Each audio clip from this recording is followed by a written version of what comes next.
One Question is brought to you by Turnkey Search, a top industry search firm since 1996.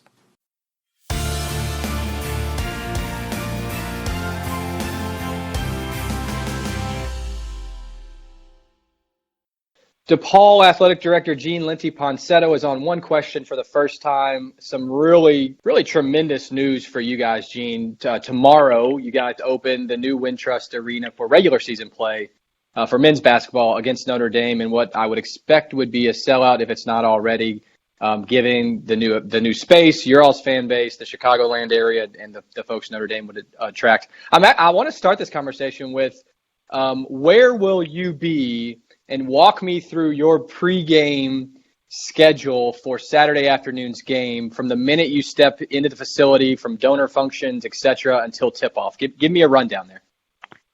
Well, let's see. Tip time is at 3, so I plan to get there to the arena around noon and just kind of do the walkthrough of the building with the security people. And it's the first time we're opening it, and it's a beautiful, spectacular facility, but there's a lot of nuances, and it'll be the first time that the building is full.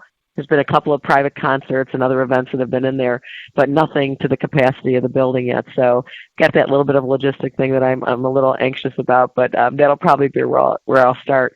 And then I'll get ready for our donor and alumni events. We've got 3 different rooms that I'll be speaking in. One is will be over at the Marriott Marquis, which is where our Champions Club, which is our donors of all levels, and we'll do a little bit of a pregame there with one of our assistant coaches and men's basketball staff members, and meet and greet and visit with a lot of people, and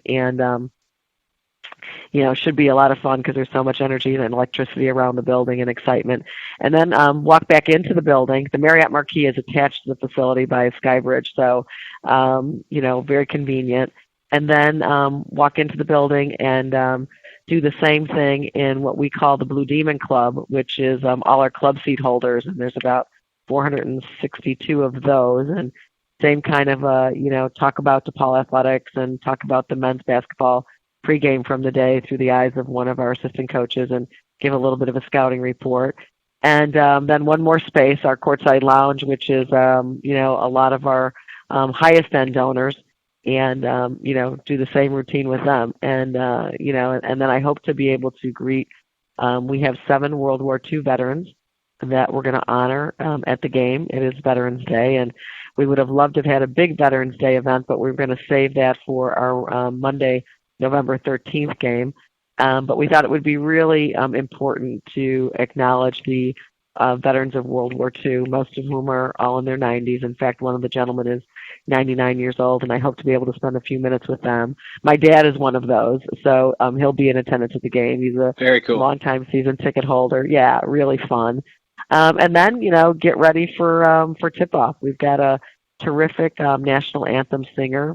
Chris Majera is a world-renowned performer in a variety of different operas. He's on our faculty in our School of Music, and we'll also be doing a little bit of a profile of Chris, and then we've also got Mark Aguirre, probably our all-time greatest player, after Ray Meyer, probably the most recognizable name in DePaul basketball history. And Mark and one of our student athletes from one of our other sports will be delivering the game ball to the officials. So a lot of pomp and circumstance that we've been planning, and to open up the facility, and hopefully I'll get an opportunity before then to greet Coach Bray and his Notre Dame team. We've had a long history with Notre Dame. They're one of our oldest opponents in the history of our program, and I'm really grateful to Mike and to Jack Swarbrick at Notre Dame for helping us open up the new Wintrust Arena.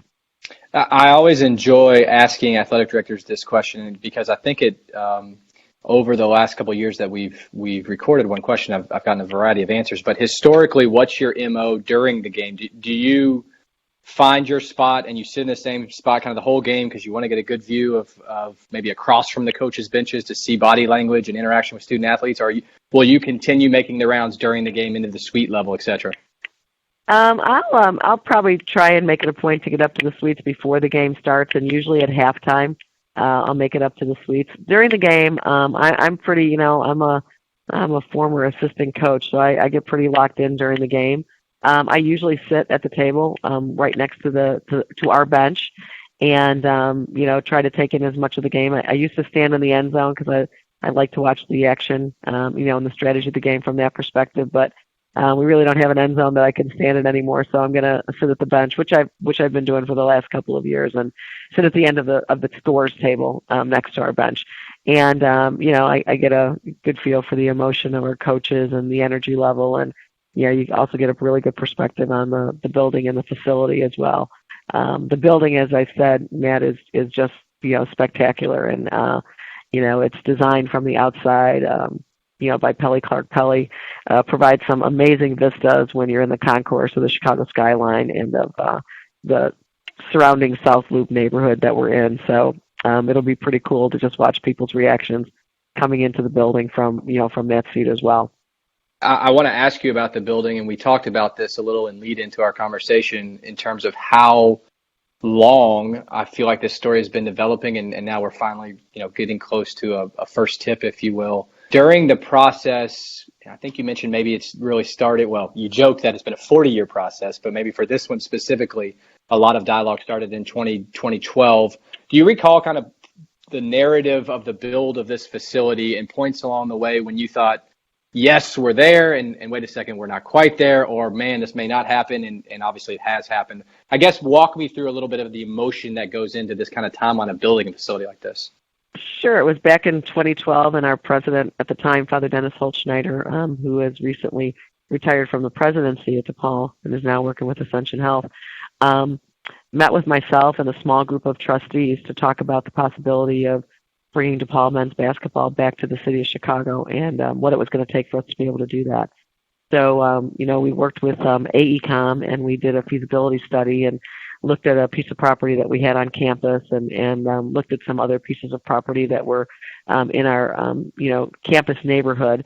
And ultimately, our president, Father Dennis, had connected with Mayor Daley, our previous mayor, and now Mayor Emanuel, and they were having a conversation about, what it was that, the city and DePaul could do to continue to partner on, different kinds of facilities projects. DePaul's been really active in the city of Chicago in really being additive to any neighborhood where we've kind of laid down some roots, and not just our Lincoln Park and our downtown campus, but we have a new soundstage over in the Pilsen neighborhood, which has been, hugely popular, where they film Chicago Fire and Chicago PD, those television shows.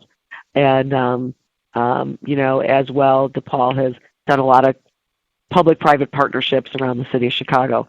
And Father Dennis just mentioned to Mayor Emanuel, we really do want to bring men's basketball back to the city of Chicago.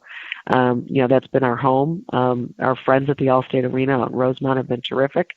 And so, after we did the feasibility study, we got to the business of looking at pieces of property. And then the mayor called one day and said, hey, I'd like for you to meet with the folks at McCormick Place and really talk about, the possibility of doing this project together. McCormick Place, which is the, I think, largest convention center in the world in terms of square footage, is a huge economic engine for the city of Chicago, located in the South Loop, and brings in some of the most major conventions and shows every year. And but one of the pieces that they were missing was a big lecture-style space that would accommodate 10 to 12,000 guests, and they have a smaller venue that's seated around 4,000 called Airy Crown Theater. And so they really had a need. They felt there were, a few shows in particular that had an economic impact to the city in the, 15 to $20 million range that they didn't want to lose and really needed this space. And so, that kind of is how the idea was born. And, DePaul said, we'd love to have a facility that both our men's and women's basketball teams could play in. That's in that, 10 to 11,000 seat range. And, let's get about the partnership. And, I can give you the rest of the details from there if you want them, but, that's kind of how the conversation came together. In a large metropolitan area like Chicago, I have to imagine the dynamics and negotiations to get a facility like this done are generally endless. I mean, any facility of this size and scope requires so much buy-in from so many different constituencies.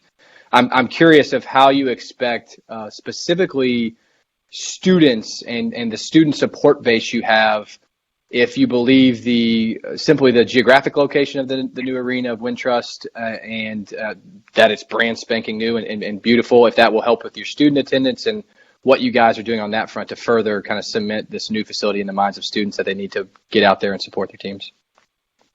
Well, there's no question about the highest priority for us in moving back to the city of Chicago was to really not only root ourselves for just the presence of being in Chicago, but to make it more accessible for our students who are used to taking public transportation between our campuses and, who do all kinds of, whether it's service or co-curricular service all over the city of Chicago and ride the L or take the bus. And in fact, they have what we call a U-Pass to do that. So, finding something in close proximity along an L line, a train line, and a bus route was paramount for our students because recognizing their our future generation of season ticket holders, but more importantly, what it does for them and how additive that is to their student experience when you bring together students and they're with faculty, staff, and alumni, and they're kind of celebrating a really fun thing around a college basketball game, and it's a great way for us to build affinity and school pride. And so they were a super high priority for us in all of this, and so we spent a lot of time with students and with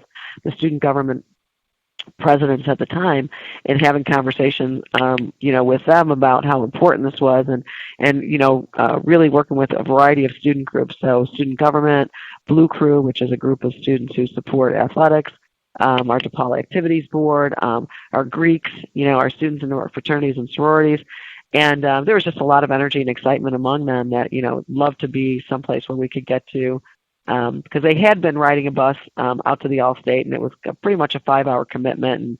And, our students, in addition to going to class, many of them work jobs and they do internships. It's one of the beauties of a DePaul education is you're in this, spectacular city that has all these offerings in terms of internships, but they have really busy lives. And so, anything that we could do to make it a more, accessible opportunity for them to get to was going to be huge. And, we think this has turned out to be the magic ticket for that to happen. But they were the most critical piece. And then I think the other, critical piece for us was, the proximity for faculty and staff to be able to get to the games easily. And also, the numbers of alumni that we have that live in the major metropolitan area. DePaul has over 106,000 alumni who live in the major metropolitan area. And over 50,000 of them who actually live in the city of Chicago, and about 5,000 who live in the South Loop neighborhood. So, lots of good reasons for us to make this move, and, not the least of which, and probably the most important, was our students. Yeah, interesting. Do you anticipate the framework with you think about success for your men's basketball and women's basketball programs? We know Doug Bruno's had a long line of highly successful seasons. But will this change, or to what degree will this change the context or the lens through which you judge success for Dave Lato and Doug Bruno? Well, I think, one of the missing pieces for men's basketball has been for years, we compete in the Big East Conference, which is, I think certainly performed at a high level and is recognized as one of the top men's basketball conferences in the country, since it's been reconfigured over the last 5 years. And I think everybody associated with the Big East is very proud of that and proud of what our coaches have done. DePaul is has the most storied history in the city of Chicago when it comes to college basketball. And we feel it's our rightful opportunity to get back to that and have that sort of presence in the city of Chicago, which we're excited about. But there was a missing piece, and it really was about having a state-of-the-art facility. I think we all know, and we're recruiting young people, and we don't see it just in the athletic realm, but we also see it on college campuses everywhere. You see the burgeoning of facilities that are centered around students, whether it's upgrades in libraries or new recreation centers and all kinds of activity space and new residence halls and renovations of residence halls. And you're seeing lots of facilities brought on campus to really, to make the enhancement for students that much more rich. And I think, DePaul's not short on that. We've redone our student center. We've built a brand new rec center in the early 2000s, and, our library's gone under a couple of different renovations. So all those really important student spaces are pretty meaningful on college campuses. And so to, provide this facility for men's and women's basketball, we've feel is the, huge next step.